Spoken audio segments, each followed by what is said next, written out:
Latar belakang Injil ini bahwa ada heresi, ajaran sesat yang menyaksikan kealahan Yesus.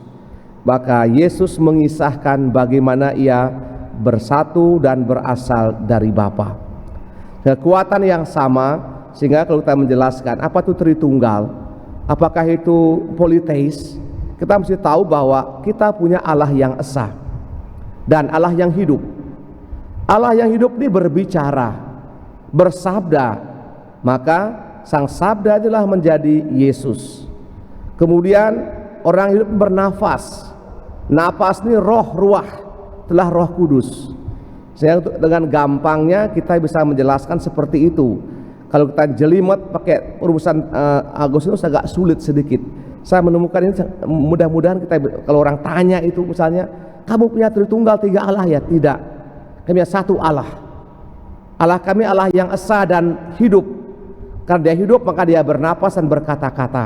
Nah, disitu kita mulai menjelaskan sehingga memudahkan orang untuk mengerti. Nah, kalau yang sulit Allah yang satu susah juga ya. Kemudian saya terkesan dengan bacaan pertama Yesaya, bagaimana seorang mama tidak pernah melupakan bayinya. Ini konteksnya ada banyak orang yang bukan alone tapi lonely, ya kesepian. Nah, saya pernah mendengar cerita dari satu pusat paroki yang merasa bersalah karena fraternya keluar dan mendapatkan istri di mana ia bertugas. Dia telepon saya merasa bersalah. Kenapa kamu bersalah? Dia sudah dewasa tuh, sudah besar, tahu tanggung jawab. Tidak, kenapa sampai begitu? Itu di luar pengawasan kamu. Artinya memberikan yang terbaik. Atau pastor paroki mengeluh, pastor rekannya tidak mau tahu, dia bisa kerja sendiri, pastor rekannya jalan-jalan saja. Saya bilang itu bukan masalah. Yang penting kamu beritahu. Kalau saya sih begini, pertama saya beritahu, kalau kedua tidak mau tahu, saya juga tidak mau tahu. Saya anggap dia tidak ada. Saya bilang begitu. Kamu sudah beritahu dia? Sudah. Ya sudah, doakan saja supaya dipanggil Tuhan. Kerap kali kita kan menyalahkan orang lain. Menyalahkan orang lain bagaimana? Kalau saya tidak, kerjakan sendiri. Kalau bisa kerjakan sendiri. Kalau teman kerja gak mau bantu, ya sudah, urusan masing-masing. Bagi pastor paroki biasanya kan dipanggil uskup, minta bagaimana, sampaikan saja. Saya bilang begitu, beri keterangan tulis lengkap, kamu teken pastor paroki ini sekian begitu.